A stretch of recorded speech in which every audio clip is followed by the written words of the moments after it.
আপোনালোকৰ আশে পাশে নিশ্চয় এনে মানুহ আপোনালোকে লগ পাইছে যাৰ কথা আৰু কামৰ বিশেষ সংগতি দেখা নাযায় বা কয় এটা কৰে এটা, বা এনে ব্যক্তিও আপোনালোকে লগ পাব পাৰে যাৰ কেতিয়া খং উঠে কেতিয়া ফূৰ্তি লাগে ধৰিবলৈ অলপ দিগদাৰ। নমস্কাৰ, মই Hiladitya Gogoi, brain trainer, career counsellor, বৈদিক math expert. Midbrain activation বা থাৰ্ড আই এক্টিভেশ্যনৰ বিষয়টোৰ বিষয়ে আমি খুব কম সংখ্যক মানুহে অলপ চলপ অৱগত। আজি এই বিষয়টোৰ এটা খুব গুৰুত্বপূৰ্ণ উপকাৰিতাৰ বিষয়ে এই ভিডিঅ'টোত আমি আলোচনা কৰিম।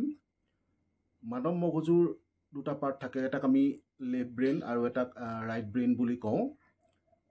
আমাৰ যিটো লেফ্ট ব্ৰেইন, এই পাৰ্টটোৱে মেইনলি এনালিটিকেল কামখিনি কণ্ট্ৰল কৰে, আৰু যিটো ৰাইট পাৰ্ট, ৰাইট ব্ৰেইন, ই ক্ৰিয়েটিভিটি ৰিলেটেড কামখিনিক কণ্ট্ৰল কৰে।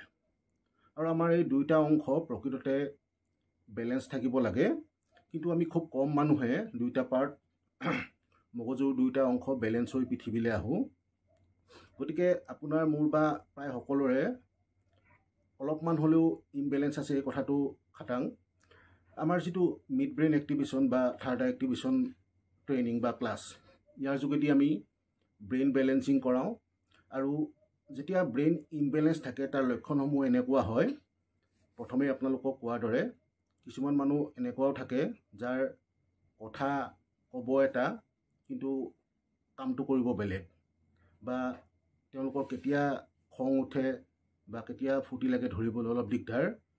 বা প্ৰধানকৈ শিশুসকলৰ ক্ষেত্ৰত, ছাত্ৰ ছাত্ৰীসকলৰ ক্ষেত্ৰত অসুবিধাটো এনেকুৱা দেখা যায়।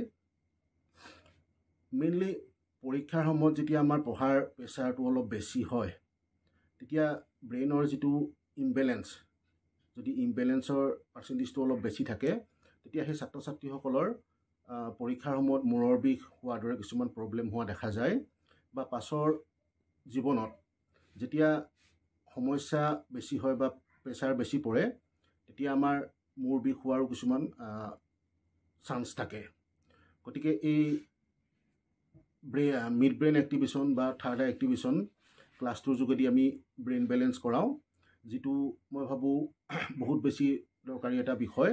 আৰু আমাৰ এই মিড ব্ৰেইন বা থাৰ্ড আই এক্টিভেশ্যন বিষয়টোৰ ই এটা অতি গুৰুত্বপূৰ্ণ অংশ।